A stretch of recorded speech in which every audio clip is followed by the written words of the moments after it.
I was MLA 1986 ಅಂತ ಕಾಣಿಸುತ್ತೆ.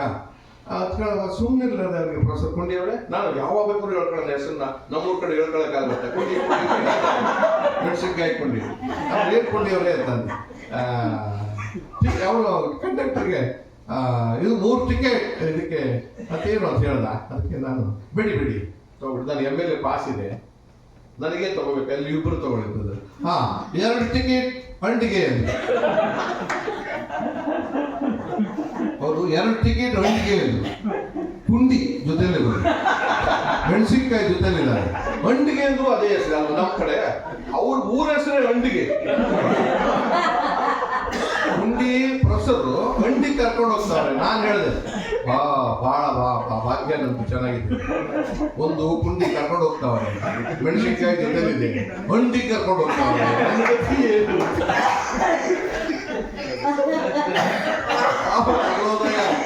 ಇಡೀ ಭಾಷಣವನ್ನ ಅಂಡು ಪುಂಡಿ ಮತ್ತು ಮೆಣಸಿನಕಾಯಿ ಬಿಡಿಸಿ ಹೇಳಿ ಇಡೀ ಜನವನ್ನು ನಗಿಸಿ ಭಾಷೆಯ ವ್ಯತ್ಯಾಸ ಹೆಂಗಿರುತ್ತೆ ಏನ್ ನಿಮ್ಮ ಮಂಗಳೂರು ಕಡೆ ವಿಚಿತ್ರವಾದಿದೆ. ಅದು ನಡೀತು ಗಂಟೆ ಅದು ಭಾಷಣ ಮಾಡೋದು. ಇವ್ರು ಊರ್ಗೋದೆ, ಚಳಿಗಾಲದಲ್ಲಿ ಹೋಗಿದ್ದೀವಿ. ಸರಿ ಆಯ್ತು, ಅಲ್ಲಿ ಹೋಗಿ ಹೇಳಿದ ತಕ್ಷಣ ನಮಸ್ಕಾರ ಅಂತ ಕೇಳೋದು. ನಮಸ್ಕಾರ ಮಂಗಳೂರು ಹೆಂಗಿದೆ, ಚೆನ್ನಾಗಿದೆ. ಈಗ ನಿಮ್ದು ಬೋಂಡ ಕೊಡ್ತೀವಿ ತಿನ್ಬೋದು. ಬೋಂಡ ಚಳಿಗಾಲದಲ್ಲಿ ಬೋಂಡ ಅಂತ ಅಂದ್ಬಿಟ್ಟು ಹೋಗ್ತಿತ್ತು ಸರ್. ಈ ಎಳ್ನೀರು ಇಟ್ಕೊಂಬೋದು ಅಲ್ವಾ? ಯಾರು ಮಂಗಳೂರಿನಲ್ಲಿ ಬೋಂಡ ಅಂತಂದ್ರೆ ಎಳ್ನೀರು. ನಾವು ಎಳ್ನೀರು ಚಳಿಗಾಲದಲ್ಲಿ ಎಳ್ನೀರು ಇಟ್ಕೊಳ್ಳೋದು ಮೊದಲೇ ಮೆಸಸ್ ಹೋಗೋದು ಕಷ್ಟ. ಇದು ಕುಡ್ಬಿಟ್ಟು ಎಲ್ಲ ಹೋಗೋದು ಅಲ್ಲದೆ ನೀವು ಆಲೂಗಡ್ಡೆ ಬೋಂಡ ನಾವು ಇಲ್ಲ, ನಮ್ಮ ಕಡೆ ಬೋಂಡ ಅಂದ್ರೆ ಎಳ್ನೀರು ಅಂದ್ಬಿಟ್ಟು ಅದಕ್ಕೆ ಒಂದೊಂದು ರೀತಿಯ ಒಂದೊಂದು. ಅದಕ್ಕಿಂತ ಇನ್ನೊಂದು ಪ್ರೊಫೆಸರ್ ಗುಲ್ಬರ್ಗದಲ್ಲಿ ಅವ್ರು ಪ್ರೊಫೆಸರ್ ಭೇಟಿ ಮಾಡಬೇಕು ಅಂತ ಹೋದೆ. ನಮಸ್ಕಾರ ಸರ್, ಬಾಗಿಲು ತಟ್ಟೆ. ಒಂದು ಹೆಣ್ಣು ಮಗು 17-18 ವರ್ಷದ ಅಥವಾ 20 ವರ್ಷದ ಹುಡುಗಿ ಬಂತು. ನಮಸ್ಕಾರ ನಮಸ್ಕಾರ ಪ್ರೊಫೆಸರ್ ಇಂಥವ್ರಿದ್ದಾರಾ? ಇಲ್ಲ ಅವ್ರಿಗೆ ಇಲ್ರಿ. ಆಮೇಲೆ ಮತ್ತೆ ಹೊರಗೋಗಿದ್ದಾರೆ. ಯಾವಾಗ ಬರ್ತಾರೆ? ಇಲ್ಲ ನೀವು ಇಂದಾಗಾಸಿಂದ ಬನ್ನಿ. ಇಂದಾಗಾಸಿಂದ ಬನ್ನಿ. ಏನು ಹೆಣ್ಣು ಮಗು 18 ವರ್ಷ, ನಾವು ವಯಸ್ಸಾಗಿದೆ ಅಂದ್ರೆ ಈಗಿಲ್ಲ, ಆಮೇಲೆ ಬನ್ನಿ ಅಂತ ಹೇಳ್ತಿದ್ದಾರೆ. ನನಗರ್ಥ ಇಂದಾಗಾಸಿಂದ ಬನ್ನಿ, ನೀವು ಕೆಲಸ ಆಗೋಯ್ತಲ್ಲ ಅಂತ.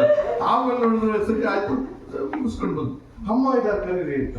ಇಲ್ಲ ಅವ್ರು ಮೆಟ್ಲು ಇಳಿಯಕತ್ತಿದ್ದಾರೆ, ಇಳಿಯಕ್ಕೆ ತಗೋಬೇಕು, ಮೆಟ್ಲು ಇಳಿಯಕತ್ತಿದ್ದಾರೆ ಅಂದ್ರೆ ಮೆಟ್ಲು ಇಳಿಯಕತ್ತಿದ್ದಾರೆ, ಪ್ರಾರಂಭ ಮಾಡಿದ್ದಾರೆ, ಇಳಿತಾ ಇದ್ದಾರೆ, ಬಂದ್ಬಿಟ್ಟು ಅಂತ. ನಾನು ಇಳಿಯಕ್ಕೆ ಯಾಕೆ ಹೊತ್ತಕ್ಕೋಬೇಕಾಯ್ತು.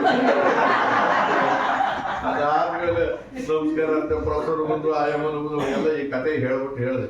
ಭಾಷೆಯ ಸೊಗಡು ಸುಮ್ಮನೆ ಬಡ್ಕೊತೀವಿ ಭಾಷೆ ಅಂತ. ಒಂದೊಂದು ಭಾಗದಲ್ಲಿ 15 ಕಿಲೋಮೀಟರ್ ಒಂದೊಂದು ಕಡೆ ವ್ಯತ್ಯಾಸ ಆಗುತ್ತೆ ಭಾಷೆಯ ಸೊಗಡು ಸೊಗಸು. ಅದೆಲ್ಲಕ್ಕಿಂತ ನಮ್ಮಲ್ಲಿ ಒಂದು ಬೋರ್ಡ್ ಹಾಕಿದ್ರು ಕಪ್ಪಣ್ಣ, ಬೆಂಗಳೂರಿನಲ್ಲಿ. ಬೆಂಗಳೂರು ಕಲುಷಿತ ಹೆಂಗಾಗಿದೆ ಅಂತ ಹೇಳ್ಬಿಡ್ತೀನಿ Kannada. Way to telegraphic office, Malleshwaram cross ಇವತ್ತು ಚೆನ್ನಾಗಿ. ವೇ ಟು ಟೆಲಿಗ್ರಾಫಿಕ್ ಆಫೀಸ್ ಕನ್ನಡದಲ್ಲಿ ಏನ್ ಹೇಳ್ತೀರಪ್ಪ ಯಾರಾದ್ರೂ ಅದಕ್ಕೆ ಹೇಳಿ?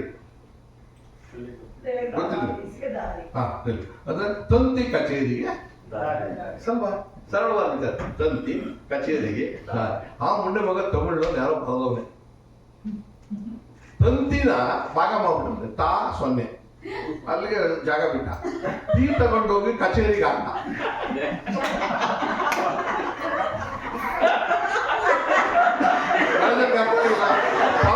ಕಚೇರಿಗೆ ನಾನು ಬಂದು ನೋಡ್ಕೊಂಡೆ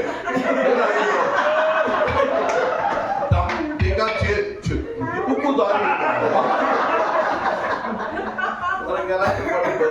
ಹಾಗಾಗಿ ನಮ್ಮ ಸಂಸ್ಕೃತಿ ನಮ್ಮ ಪದ್ಧತಿ ಅಂತ ಬಡ್ಕೋತೀವಲ್ಲ, ಅದರ ಜೊತೆ ಒಳಗಡೆ ಆಯಾ ಭಾಗದ ಸೊಗಡು, ಮಣ್ಣು, ವಾಸನೆ, ಸೊಗಡು ಇವೆಲ್ಲ ಹೇಳ್ತೀವಲ್ಲ, ಅವರೆಕಾಯಿ ಸೊಗಡು ಅಂತೀವಲ್ಲ. ಹಾಗಾಗಿ ಆಮೇಲೆ ಕನ್ನಡದ ನೊಂದೇ ಲೇಟ್ ಆಯ್ತಾ? ನೊಂದೇ ಅವ್ರ ಕೊನೆಯಲ್ಲಿ ಹೇಳ್ಬಿಡ್ತೀನಿ. ಕಪ್ಪಣ್ಣವ್ರು ಯಾಕಂದ್ರೆ ನನ್ನನ್ನು ಬಹಳ ಬಲವಂತ ಮಾಡಿ ಕರೆಸಿ ಎಲ್ಲೂ ಇದ್ದು ಎಲ್ಲೂ